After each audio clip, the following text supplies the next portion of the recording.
بتكلم كتير يا سيادة القاضي. بتكلم بقالي سنين ومحدش بيسمعني. تعبت من كتر الكلام. أنا هسيبك لضميرك وعينيك وهم اللي يحكموا.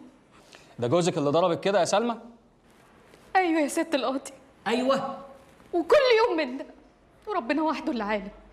الراجل ده الكاس ما بيفرقش ايده، ليل نهار بالكاس، يا الكاس يا البانجو. بانجو؟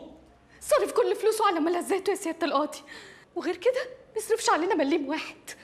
مخلينا نشحن، مجوعنا يا سيادة القاضي، مجوعنا. مجوعكوا؟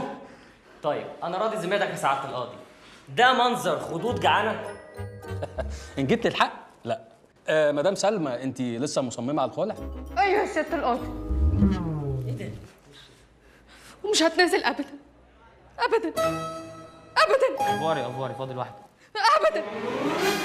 طيب انا يا سعاده القاضي حالا حسبت لك ان الست دي كدابه من ساسها لراسها، بس بعد اذن سيادتك بس هتسمع شهاده الاولاد. دخلوا البنتين.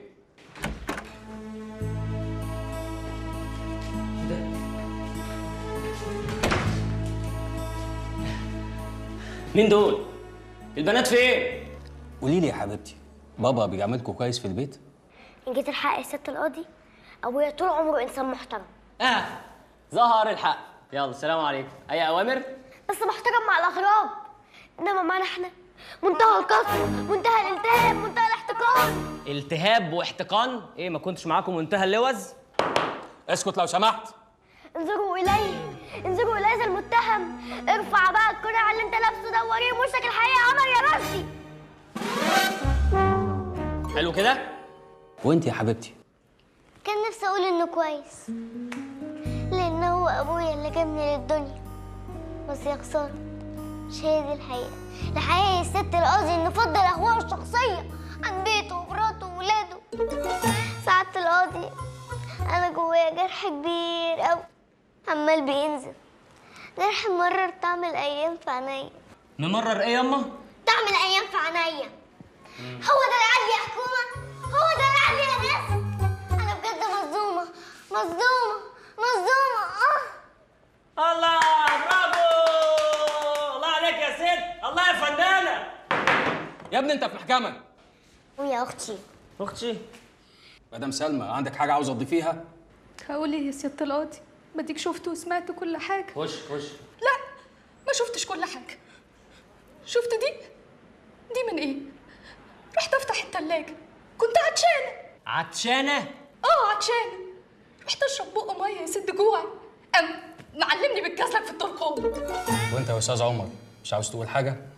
والله كان عندي كلام كتير عايز اقوله، بس بعد بانجو وعطشانة وكازلك ابوس ايدك اخلعني. حكمت المحكمة بقبول دعوى الخلع، رفعت الجلسة.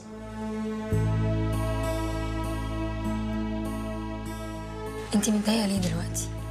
انت مش خدتي قرار وعملتيه وفكرتي كويس قوي قبل ما تعمليه. سيبك من اللي انا عملته ده كله، بس انا بجد متضايقه على العشره، متضايقه عشان خاطر البنات. عمري ما كنت اتخيل ان يجي اليوم وانا وعمر نقف قصاد بعض في المحاكم يعني. بس انت مش اول واحده تعمل كده، اكيد ان شاء الله هتبقى فتره وتعدي. بس المهم انك تشغلي وقتك، مش عايزاكي تفكري فيه، مش عايزاكي تحسي انك محتاجه له. احتاج له؟ لا ما تقلقيش، ما اعتقدش اني احتاج له خالص. اذا كنت في عز ما كنت معاه لما كنت بحتاج له ما كنتش بلاقيه. عمر مستهتر قوي يا هبه. اذا كان يا بنتي في المحكمه القاضي بيساله على بطاقته طلع له كارنيه نادي الجزيره. ضايع. المهم بقى انا عايزاكي دلوقتي تفكي كده وتروقي. قولي لي ايه رايك في الانشعاري؟ حلو. انت عارفه احلى حاجه في الموضوع ايه؟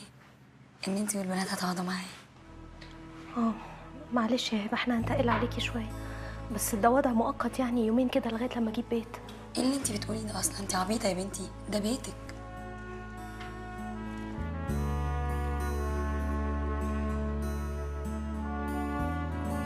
انت افورت قوي يا عمر لحد ما خليتها خلعتك. لا ما تقولش خلعتك دي تاني، انا ما اتخلقش ابدا.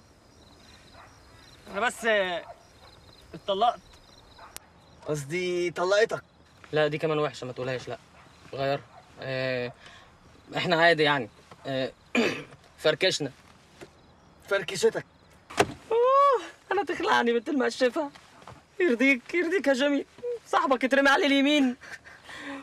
عايزك تفكر لي في اي فكره انتقم منها. بص، عايز اجيب وشها كده، عايز اجيب رجليها ورا قفاها، عايز اجيلي ركعه على ودانها، فاهم؟